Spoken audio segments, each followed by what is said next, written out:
pouvoir absolu sur la planète.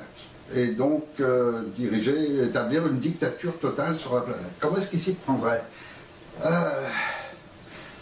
Est-ce qu'ils annonceraient au peuple, à tout le monde, on veut établir notre dictature absolue sur la planète et que tout le monde nous soit soumis? Non, sûrement pas. Est-ce qu'ils ne le présenteraient pas plutôt à l'inverse, c'est-à-dire plutôt pour se faire approuver et dire, voilà, c'est de la pagaille, on va établir un ordre, de l'ordre, donc un nouvel ordre mondial. Et ce nouvel ordre mondial, pour qu'il prenne toute sa valeur, il faut qu'il y ait la pagaille. Plus il y aura de chaos et plus les gens voudront d'un nouvel ordre mondial. Et donc, partant de là, il y a quand même beaucoup de gens qui se rendraient compte qu'en réalité c'est une dictature qu'on veut mettre. Et donc, eux, ce qu'ils défendraient, c'est le principe de liberté, c'est-à-dire à l'opposé de la dictature. Et pour défendre le principe de liberté, qu'est-ce qu'ils auraient comme moyen? Ce serait pratiquement qu'un seul, finalement, la Déclaration des droits de l'homme. Il n'y a que ça qui défend le concept de liberté. Donc l'idéal, ce serait de prendre le pouvoir absolu sur les droits de l'homme. Et là, effectivement, une fois qu'on aurait pris le pouvoir sur les droits de l'homme, à ce moment-là, le concept de liberté, on pourrait un petit peu le faire disparaître complètement, le faire effacer, puisqu'il n'aura plus de référence, il n'aura plus de... L'idéal serait donc de prendre le pouvoir sur la France, parce que c'est le pays des droits de l'homme, c'est le symbole de la liberté pour les peuples du monde entier. Et donc si on prenait la France, alors à ce moment-là, on ferait disparaître complètement le concept de liberté en annulant les droits de l'homme, ce serait super. Donc on a commencé déjà avec nos équipes sur place en appliquant le principe de république, et puis ce qu'on a fait, grâce à ce principe de république, on a vraiment permis que ce soit que des gens de chez nous, c'est-à-dire que des gens de la franc-maçonnerie qui occupent le pouvoir et qui petit à petit pillent le pays pour notre profit et l'affaiblissent, ce qui va nous permettre ensuite de prendre le pouvoir complètement. Maintenant, pour cela, il faut déjà annuler les concepts de droits de l'homme en France même. Et si on arrive à ça, à ce moment-là, on aura tout gagné. Alors pour ça, l'idéal, ce qui serait vraiment bien, c'est de faire un attentat. Et puis un attentat, tant qu'à faire, autant qu'il soit rentable. Donc faire un accord, par exemple, avec les pays que ça arrangerait que l'attentat soit réalisé. Et par exemple, un journal qui critique certains pays, on pourrait donc mettre ça sur le compte de la religion, et puis ça nous permettrait en même temps de développer d'autres concepts à l'intérieur de ces religions pour commencer à les retourner aussi dans le bon sens.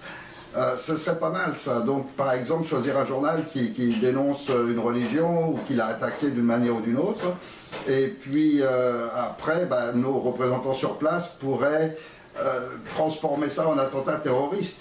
Alors bien sûr c'est un attentat ciblé, normalement ça rentre dans le droit criminel, c'est pas du tout, ça n'a rien à voir avec le terrorisme, mais bon, si on a des bons représentants sur place, s'ils contrôlent les médias, etc., ils arriveront à faire croire au public que c'est un attentat terroriste.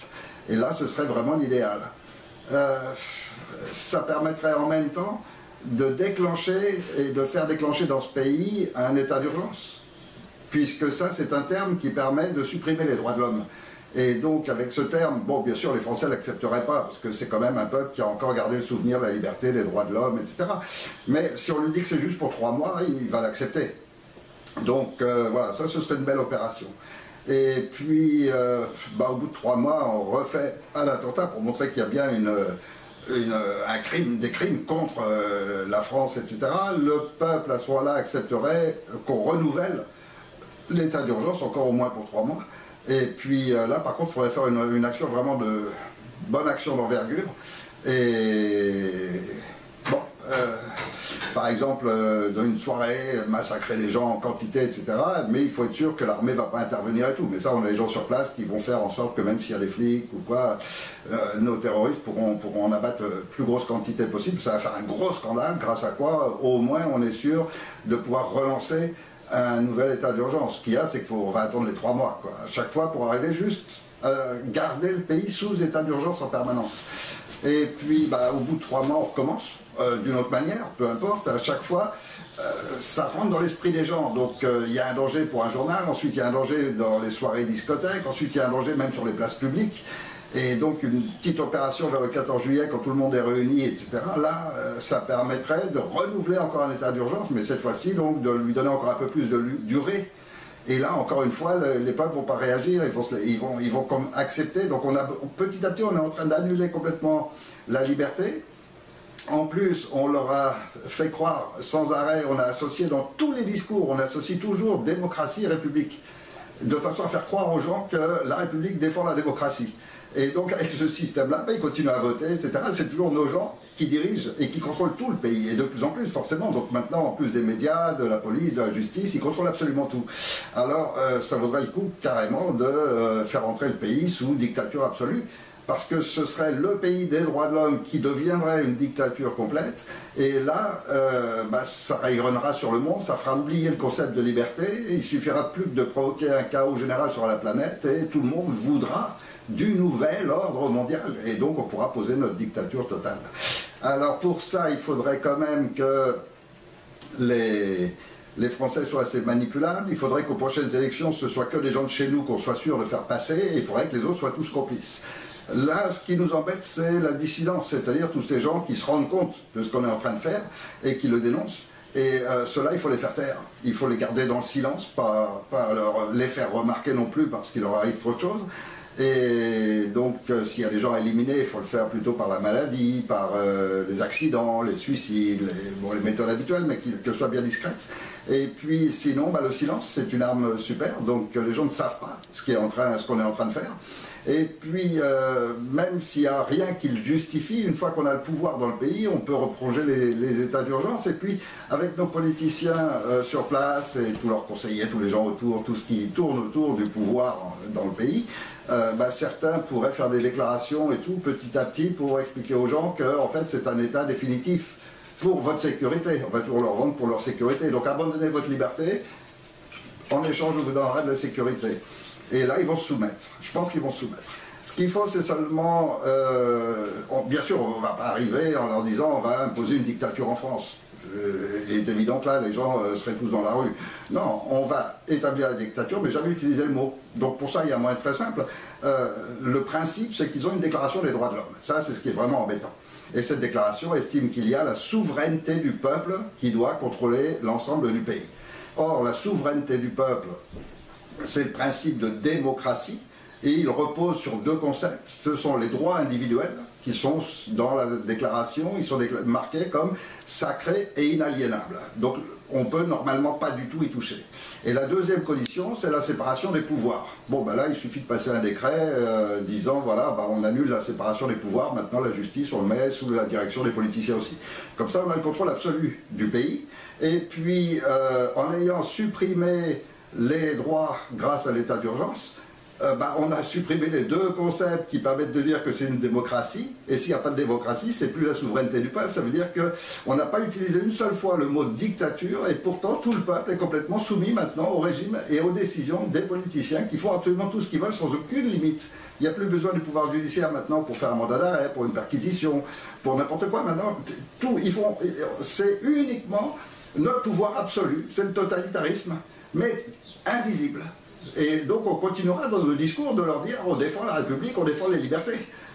Et donc la République, la démocratie, la liberté, on va l'associer, ça rentre dans leur crâne, ils y croient.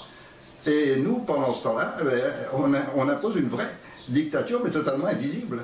Parce que jamais le mot ne va apparaître et qu'on va toujours dire qu'on défend la démocratie, donc la souveraineté du peuple, même si en réalité on a annulé ce qui donne cette souveraineté du peuple, on l'a totalement annulée en supprimant leurs droits et en supprimant la séparation du pouvoir. Et on a tout gagné, on a pris le pays le plus symbolique du monde en tant que droit de l'homme. Et à partir de là, il est bien évident qu'ensuite on va pouvoir étendre le concept et il n'y aura plus rien pour défendre le concept de liberté.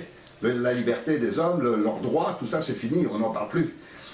Donc je crois que vraiment le programme est très bien fait et maintenant qu'on a pris le contrôle de ce pays, la France, logiquement, il ne restera plus qu'à déclencher en France même des événements pour écraser la population, pour qu'elle se soumette complètement, donc réduire, augmenter leurs problèmes économiques déjà, pour limiter leur pouvoir, parce que quand on n'a pas d'argent, on ne peut rien faire. Donc augmenter leurs problèmes économiques, et puis commencer à réduire toutes les prestations, toutes les aides, etc., etc., leur faire croire qu'on est en déficit, qu'il faut faire attention, qu'il faut faire des restrictions, etc., etc. Et ils vont se soumettre, parce qu'on le fait tout doucement, progressivement, il ne faut surtout pas aller vite, mais très progressivement. Et quand on va déclencher une guerre civile ou n'importe quoi pour vraiment mettre le pays en chaos, bah, on a déjà amené tous les émigrants qu'il fallait, il y a une deuxième population dans le pays, on va faire ça au nom des religions, ça va nous permettre en même temps de casser les religions. Comme ça, les gens n'auront plus du tout ces valeurs morales, ces valeurs des droits de l'homme, etc., qui sont transmises soit juridiquement par la Déclaration des droits de l'homme, soit par les religions, qui souvent défendent aussi des valeurs morales, la famille, etc. Et donc là, ça va nous permettre vraiment de prendre le contrôle total, surtout. Et ça va s'étendre sur les autres pays, et puis avec nos hommes dans les autres pays, ils vont passer les lois qui s'ajustent dessus. Et donc c'est comme ça que tout doucement, en France, on a réussi à passer d'un petit état d'urgence de 3 mois, justifié par un crime commis dans un journal qui nous arrangeait bien.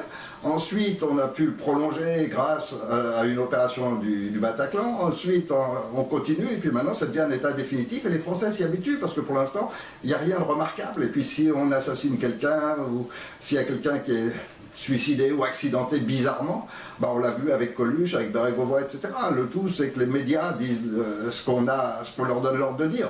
Et comme ils allument leur télé ou ils ouvrent leur journal, ils verront les informations qui les rassurent. Le tout, c'est de les rassurer, c'est tout, c'est rien.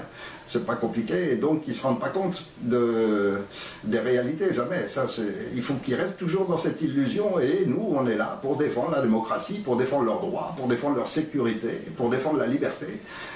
On va leur donner les mots qu'ils aiment entendre. Et puis, bah, logiquement, sans aucune difficulté, on va leur faire accepter que la France devienne une dictature, mais sans jamais qu'on ait utilisé le mot. Et les Français ne vont pas s'en rendre compte, ils vont approuver ce qu'on fait, et si on se débrouille bien, on aura des esclaves, des gens soumis qui approuvent tout ce qu'on fait. Le tout, c'est de bien les manipuler par les médias, donc de présenter tout ce qu'on a besoin de présenter de la bonne façon. Et pour l'instant, ça a toujours très bien marché. Alors continuons, tout va bien. Continuons d'abord par ces législatives, puisque on a réussi à mettre nos principaux hommes maintenant à la tête complètement du pays, donc ils vont pouvoir, on va récupérer déjà toutes les technologies, tous les secrets, etc. Ils ont commencé à nous en passer pas mal, mais il reste quand même des entreprises et tout en France qui ont des technologies, des brevets, etc. qu'on ne peut pas encore maîtriser. Bon, bah ça, on va les avoir maintenant sous peu, pour pas cher. Et puis surtout, ça va permettre maintenant tous les copains, tous ceux qui sont autour des politiciens qui dirigent le pays vont maintenant se présenter aux législatives, et on leur a demandé surtout de ne pas s'associer, que chacun joue son jeu, joue son rôle. Il y en a un qui va sur Internet et qui doit parler au nom de la dissidence, comme ça celle-là elle s'écrase, elle se croit représentée, et donc ça va permettre que lui il obtienne un certain nombre de postes aux législatives. Et puis chacun comme ça, et avec toutes ces divisions, on est sûr d'avoir le pouvoir absolu. Donc si ça marche bien, il n'y en a aucun d'entre eux qui va s'unir avec l'autre, et donc il n'y aura aucune... chacun est là pour ses petites ambitions, et par contre il faut bien les gaver, hein, ça c'est important. Il faut qu'ils soient récompensés du travail qu'ils ont fait. Donc il faut qu'ils aient des bons postes, il faut leur offrir des privilèges, il faut rembourser. Faut jouer avec l'argent du contribuable, on a tout l'argent qu'il faut, donc il ne faut pas se gêner, il faut leur donner des super places, il faut leur donner des privilèges, etc., pour qu'ils restent toujours ces politiciens qui continuent de nous appuyer, qui continuent de maintenir les divisions, et grâce à ça, on a vraiment le pouvoir complet sur le pays, on fait tout ce qu'on veut, et sans qu'il y ait aucune réelle opposition. Ça, c'est le plus important. Alors, il y en a un là qui nous emmerde, qui s'appelle Éric Furil, qui s'est déclaré comme le chef de l'opposition. Il a réellement créé un organisme qui pourrait nous déranger parce qu'il représente les droits de l'homme. Mais bon, pour l'instant, on lui applique la loi du silence et ça fonctionne très bien. Et là, on est en train de prendre le contrôle complètement maintenant d'Internet et des réseaux sociaux, donc il ne pourra pratiquement plus diffuser ni ses vidéos, ni les articles ou ses livres. Donc forcément, ça va permettre de continuer de maintenir le silence et de continuer à diviser tous les mouvements dissidents pour qu'ils restent chacun de leur côté et que ça empêche qu'il y ait une vraie opposition qui se réunisse avec un concept juridique comme celui du CNT qui pourrait être gênant vis-à-vis du pouvoir, parce que ce serait une vraie opposition, et s'il se faisait entendre, eh bien, effectivement, beaucoup de gens pourraient passer de leur côté. Donc, pour éviter ça, on va garder le silence, et puis on a sous le coude d'autres possibilités s'il devenait dangereux. Mais pour l'instant, il suffit seulement de maintenir bien le silence, surtout qu'ils n'accèdent pas aux grands médias. Là, ça permettra qu'on qu'on soit tranquille, qui ne dérange pas, qui ne nous gêne pas. Et avec juste les mots, on peut arriver à travers les médias à continuer à manipuler tout l'ensemble de la population en jouant sur leur sécurité, en jouant sur la menace permanente du danger, du futur, de l'avenir, de la climatologie. Tous les outils sont bons pour les maintenir dans cet état de menace. Parce qu'en état de menace, ils sont apeurés. Ils n'osent pas beaucoup bouger, donc ils vont rester. Et toujours écouter, rassurés par nos discours, où on associera toujours République, démocratie, liberté, sécurité, c'est tout ce qu'on retrouve dans nos discours en permanence, qui les rassure que c'est le peuple qui tient le pouvoir, et en même temps qu'on est chargé, nous, d'assurer leur sécurité, leur bien-être. Et tant qu'ils sont dans cette illusion, ils ne vont pas aller se ranger du côté d'une opposition qui pourrait nous déranger si les gens prenaient conscience des réalités. Il faut les garder dans l'illusion. Ça, c'est vraiment très important. Et donc, il faut absolument empêcher cette transition qu'ils demandent, parce qu'à ce moment-là, on perdrait tous nos outils de contrôle du pays. Si on perdait nos politiciens, si on perdait notre République surtout, qui nous permet d'avoir tout ce réseau qui couvre toute la France, si on perdait cette République, voilà, on n'aurait plus la franc-maçonnerie pour contrôler tous les postes, et à ce moment-là, effectivement, on risquerait de ne pas pouvoir détruire complètement cette notion de liberté, ces notions de droits de l'homme. Alors que pour l'instant, ça fait déjà presque un an maintenant, et plus d'un an même maintenant, qu'on a réussi à ce que les Français l'oublient, acceptent que les droits de l'homme aient été complètement supprimés. On peut rentrer chez eux comme on veut, on peut fouiller leur ordinateur, maintenant même ils cliquent sur leur actualisation, ils rentrent nos programmes qui nous permettent ensuite de surveiller ce qu'ils veulent. Enfin voilà, maintenant on a pris vraiment le pouvoir là-dessus, on a bloqué YouTube, on a bloqué les réseaux sociaux, et on est en train aussi de détruire complètement maintenant Dailymotion, c'est-à-dire l'autre chaîne de diffusion des vidéos, de telle manière qu'avec ce schéma entre les diffusions de vidéos de Dailymotion et de YouTube, on arrive maintenant non seulement à ce que lorsqu'une vidéo sort, on met sur la barre de côté toujours ce qui va contredire la vidéo, et puis en même temps, avec le système rémunérateur qu'il y avait sur ces chaînes, en le supprimant et en le réservant qu'aux professionnels, ça va permettre que tous ceux qui diffusaient des informations et qui faisaient un travail journalistique en quelque sorte pour essayer de révéler les vérités, ceux-là, n'étant plus alimentés, vont péricliter tout doucement. Et donc ce nouveau programme qu'on vient de mettre en place commence à très bien fonctionner. Et il y a déjà plein de sites web qu'on a réussi à supprimer, il y a déjà une multitude de vidéos qui ne peuvent plus paraître, etc. Donc voilà, tout va très bien, on est en bonne voie, et les gens attendent tranquillement. Pour l'instant, leur souci, c'est les vacances. Ensuite, ce sera la rentrée scolaire. Ensuite, puis il y aura toujours des petits trucs. Et puis, il faut maintenir toujours cette petite dissidence. Mais on a un politicien qui s'en charge, qui les contrôle, il présente les choses comme s'il les représentait. Donc, il parle toujours, il faut sortir de l'Europe. Tout le cinéma qui anime cette dissidence. Alors, on a les politiciens qui prennent les uns les autres des arguments de la dissidence. Et comme ça, les dissidents rentrent dans la République. Ils sont derrière leurs politiciens. Donc, ceux-là, ils ne sont pas gênants du tout. Alors voilà, tout le programme est en marche, il marche très bien, et le futur est parfait. Et normalement, en 2018, on va pouvoir poursuivre nos plans maintenant sur le reste du monde, puisqu'on a pris le contrôle.